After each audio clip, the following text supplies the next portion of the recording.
Hong Kong has served as a gateway linking the Chinese mainland with the rest of the world.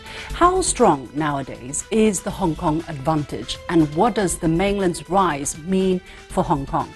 I'll be talking to the resident representative of the IMF in Hong Kong to find out. But before that, I'll be talking to the Secretary of Commerce and Economic Development of Hong Kong, Gregory So, as he is celebrating his 2 decades of returning to Hong Kong from Canada. What's his thought on the development of Hong Kong over the past 2 decades? Welcome to The Point from Hong Kong. I'm Li Xin.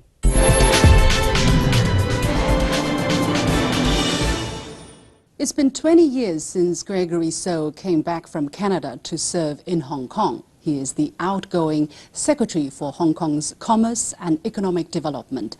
He transferred himself from a professional lawyer to a minister in the Special Administrative Region. What's his observation of Hong Kong's development in the past 20 years, and what does he think of Hong Kong's future? I'm very pleased to be received by Gregory in his office here in Hong Kong. Gregory, thank you very much for having us. You're welcome.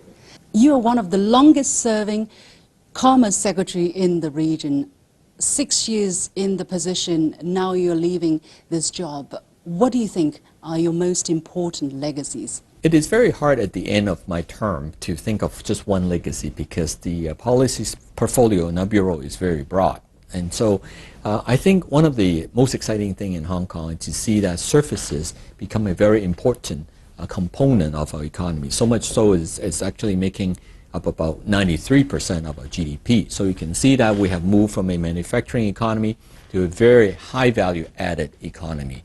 And so, but that is not true to say that we don't have many manufacturing plants, because a lot of the manufacturing facilities in this region, in Pearl River Delta, for example, are owned by Hong Kong businessmen. So Hong Kong is actually an economy that is really highly integrated, so to speak. Of course, we have achieved a lot of progress here in Hong Kong, but also the picture is not that all rosy. For instance, if you look at technological innovation, some people are saying Hong Kong has not matched its strengths in some of the other sectors. How do you look at the potential in this regard, and where Hong Kong must work on in the near future? Well, first of all, an economy cannot be to be number one in everything, and so you must focus on your relative strength.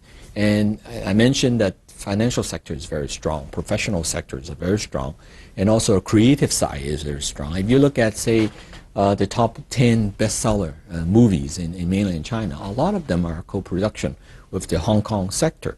So you can see that we actually are very good in many things. And you talk about technology, we also focus a lot on that.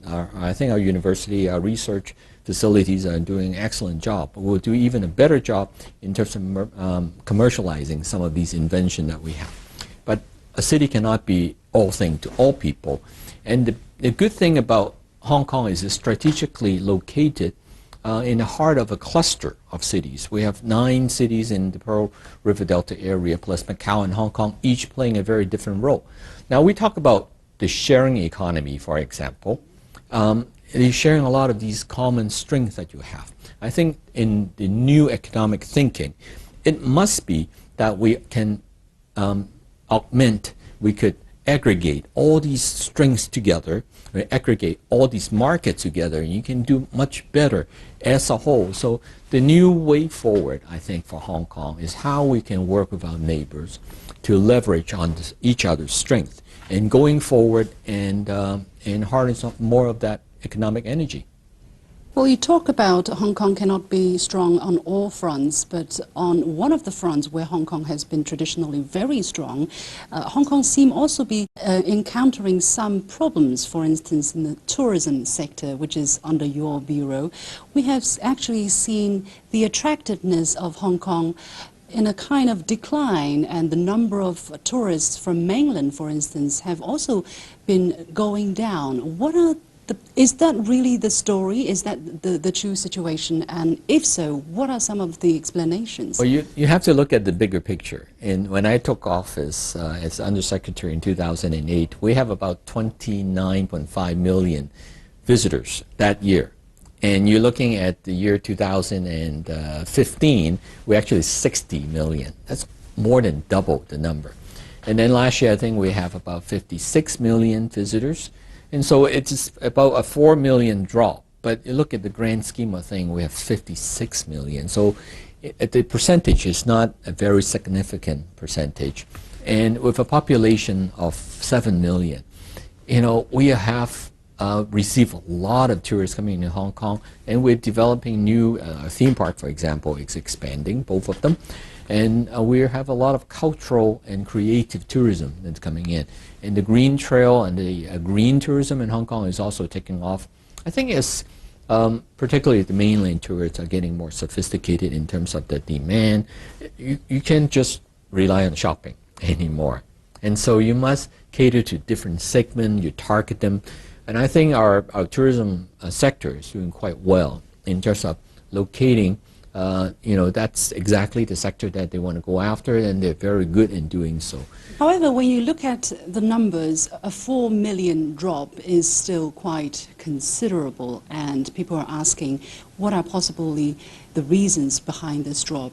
Of course, we have heard a lot in the news about the kind of friction between tourists from the mainland and the local people in Hong Kong, how they couldn't find, tolerance with each other.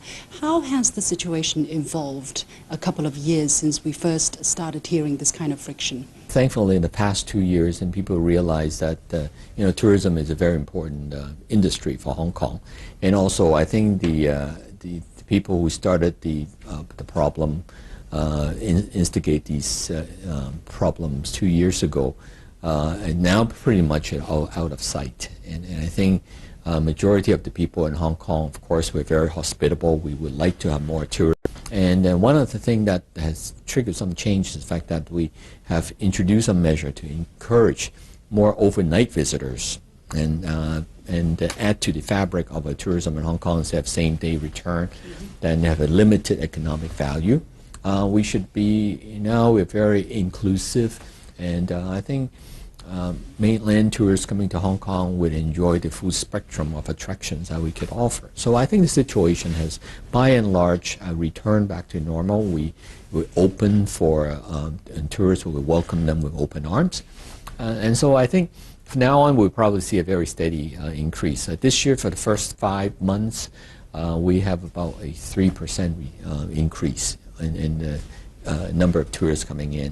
In terms of commerce and business development, where do you think is the area where Hong Kong really has to work very hard to go after in the future if Hong Kong wants to stay competitive and retain its unique advantage compared to other Chinese cities? I would say quality.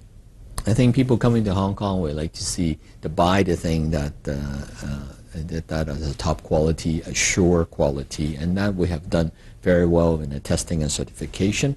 On the retail side, that isn't. And also, we are a very trendy city. We must stay ahead of the trend. So our creative side must be made known and also to be developed. People from all walks of life, from all over the world come to Hong Kong because they want to see the latest. They want to see what the trend is. They want to feel what the trend is.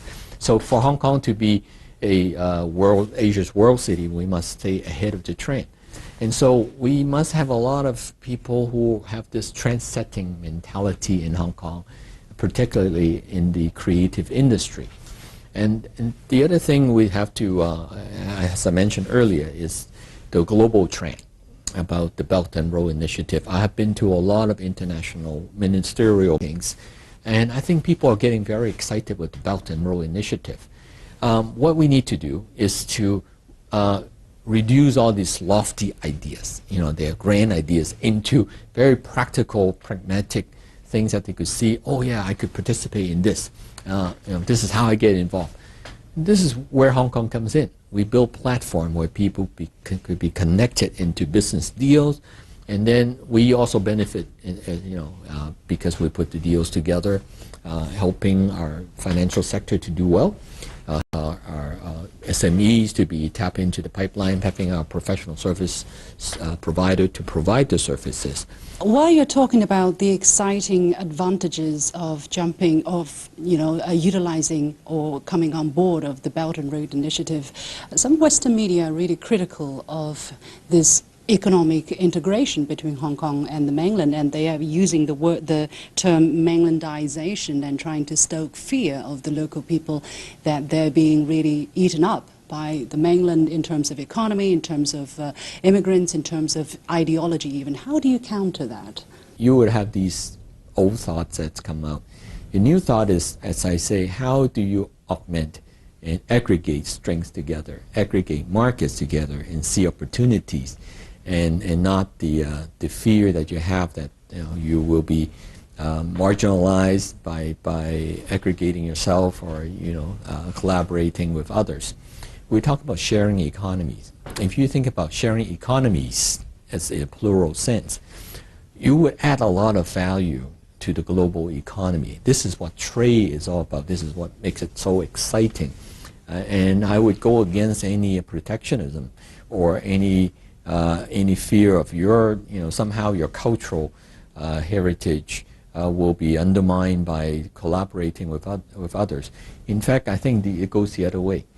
Your cultural character could be so much enhanced by the creativity offered by these other service providers. You express your culture in a different, more upbeat or up-to-date format that would be acceptable to these other economies, thereby enlarging your market. Well, there was this famous article called "The Death of Hong Kong" on the cover of the Forbes magazine when Hong Kong was about to return to China, and 20 years later, some people are saying, well, that prediction is probably true if you look at what's happening in Hong Kong. You are living in the city day in, day out. Is that true? I mean, some people are saying Hong Kong was supposed to liberalize China, whereas now the opposite seems to be happening. How do you look at these kind of statements? As I go to a lot of international meetings and tell them about Hong Kong's economic situation, they look at me with envy. Wow, you guys are doing so well. And so the death of Hong Kong, I think these people need to look at the fact sheets and say, well, they got to come out and say, sorry, they look at it in the wrong way. Hong Kong is alive and well. Now, 20 years ago, you chose to come back and serve in Hong Kong instead of the other way, where a lot of people, for fear of the future of Hong Kong, they moved out.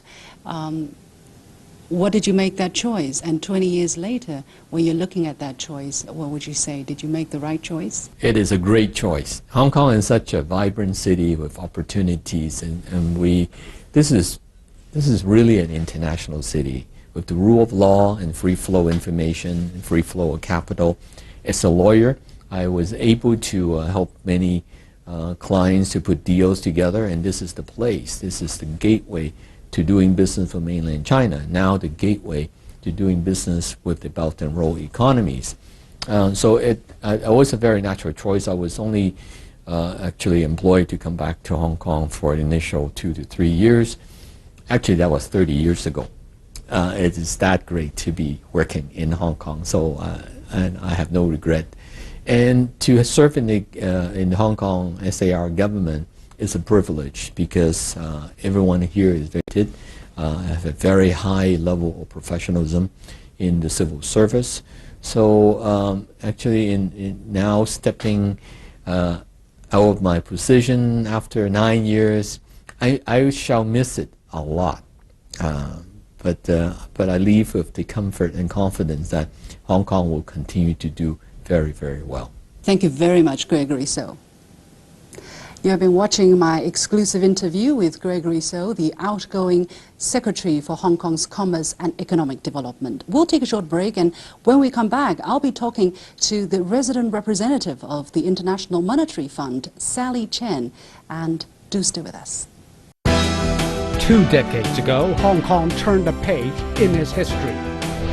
The British colony became part of China once again. Over the years, the region has gone through ups and downs. Hong Kong's next chapter is still being written. Join us on our journey as we chronicle Hong Kong's story since 1997. Welcome back to The Point. Now, throughout modern history, the role of Hong Kong can be described in two aspects: a gateway linking mainland China with the rest of the world, and also a testing ground for China's market liberalization. Now, Hong Kong possesses a lot of unique advantages. For instance, international markets, for instance, it's a world-class business environment, a large pool of professional talent, efficient infrastructure, not to mention its deep and extensive connection with the Chinese mainland.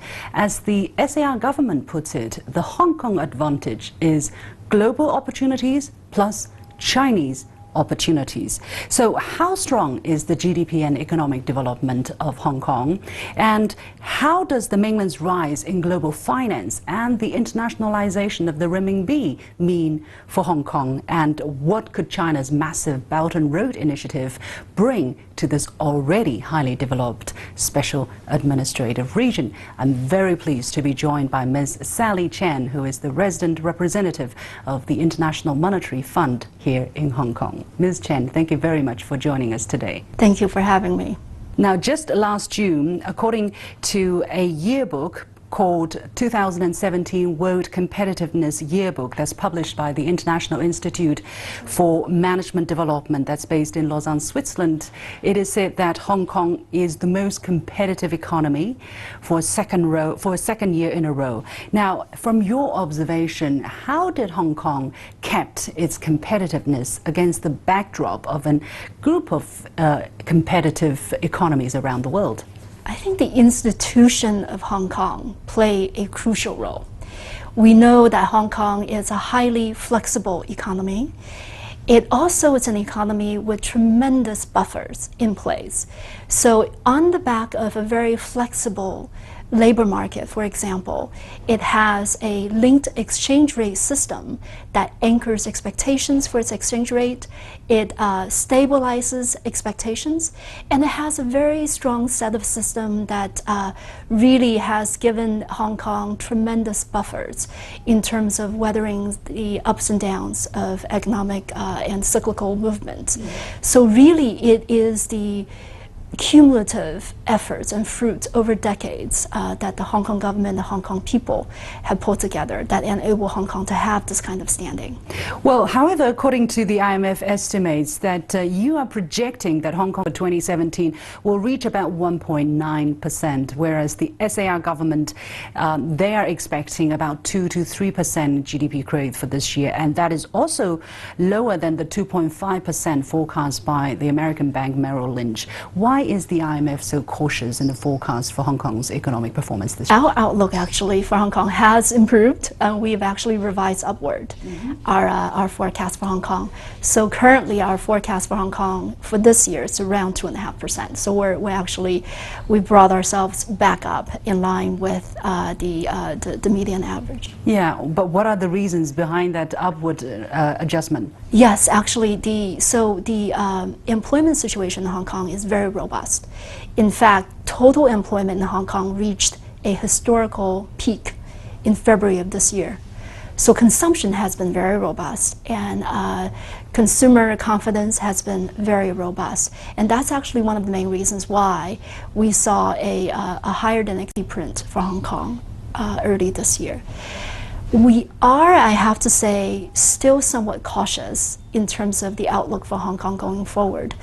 We do see some headwinds and some uncertainties facing the Hong Kong economy going forward. So we are reviewing our outlook, but we think the medium-term outlook is still one where some caution is warranted. Would you want to elaborate on some of the headwinds that you just mentioned?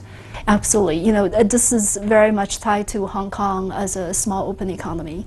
So several sets of headwinds. On the external front, we know the Federal Reserve is tightening, and the Federal Reserve is unwinding its sizable balance sheet.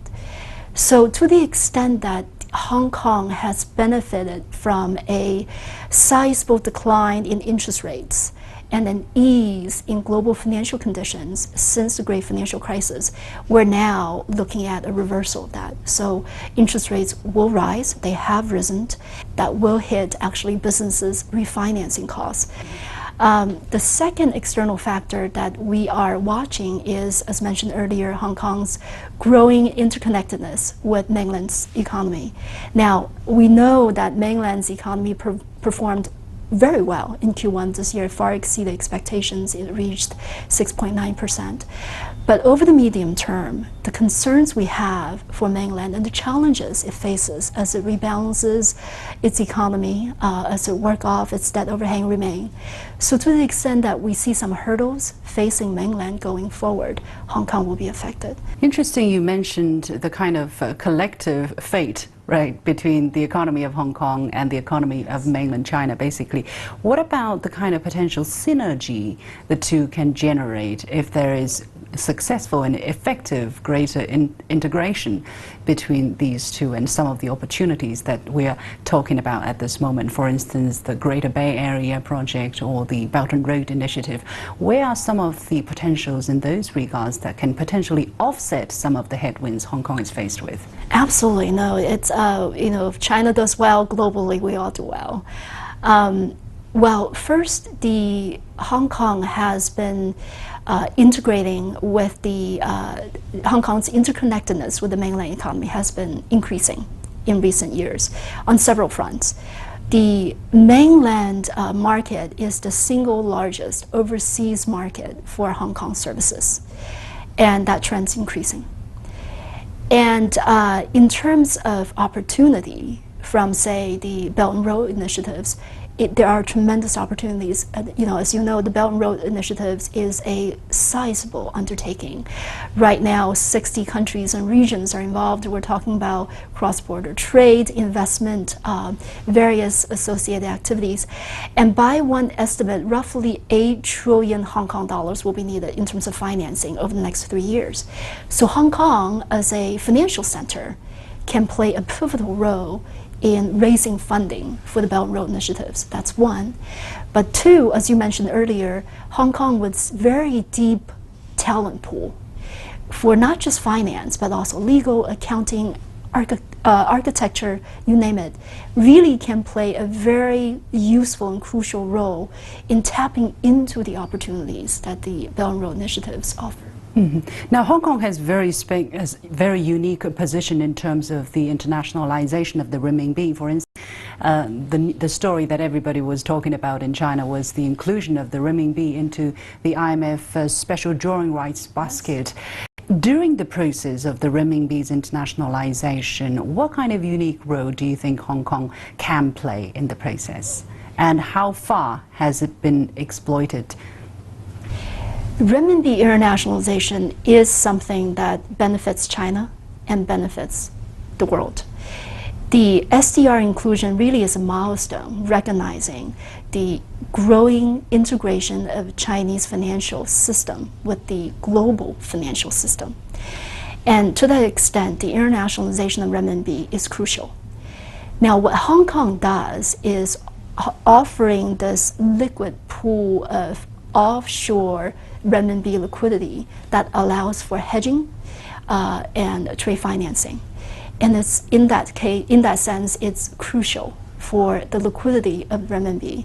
And of course, it's absolutely crucial for different investors and corporates to participate in the renminbi market. Mm-hmm. In the near future, how do you see this process developing? Is it going to pick up, or is it going to have a relatively stable period of time of relatively slower development in the near future? Similar to Chinese economic reform and rebalancing, it's never a smooth process. There are bumps along the road. We know that since 2009, the offshore renminbi center has been a very crucial business for Hong Kong, but the road hasn't been smooth. Now, liquidity in the offshore renminbi market has declined in recent years. largely because several factors. One, the renminbi outlook has changed from appreciation to depreciation. That's dented interest there, but certainly liquidity has also fallen somewhat. But over the medium term, because the Chinese authorities remain committed to internationalizing the renminbi, the ultimate medium-term trajectory to us is clear, that Hong Kong needs to be a crucial player in the liquidity of offshore renminbi. Now, China has the ultimate long-term aim of making the renminbi fully convertible and as a freely traded currency. There is this talk of a milestone, of a time frame of achieving this by the end of 2020. How do you see Hong Kong's potential in achieving that and being elevated from some sort of a regional financial center to an international financial center? I think the Chinese government's goal of doubling household income over the next 5 years' time is something that is a very challenging undertaking, but certainly they made tremendous progress and admirable progress towards that goal. What Hong Kong can do is several. One is, as mentioned earlier, offer really a platform from which that international investors can access mainland markets. But two, under the one country, two system setup, in terms of the two systems setup, Hong Kong's legal system and common law is something that is respected and familiar by the international investors.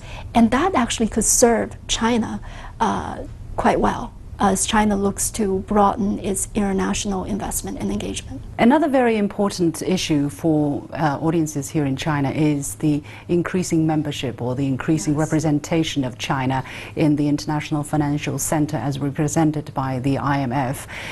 However, Western countries seem not to be so willing to give up what they have been holding in terms of their power in the international economic and financial order. Is Hong Kong likely to be caught in the crossfire? The shifting of the voting rights composition that took place in January of last year, actually it is, as you said, a milestone for not just the fund, but also really, I think, a milestone in terms of recognizing the role dynamic economies, emerging market economies, not just China, but also other large emerging market economies such as India, Brazil, played in the global economic landscape. So in that regard, it's recognition of what's already happening. Will Hong Kong be caught up in this? I think Hong Kong's ongoing role as a financial center, as a connector really, between China and the rest of the world will be crucial and will be pivotal in enabling this greater integration of the Chinese economy with the global financial economy. So to the extent that China performs well, Hong Kong performs well, and vice versa. Thank you very much, Ms. Sally Chen, resident representative of the International Monetary Fund here in Hong Kong.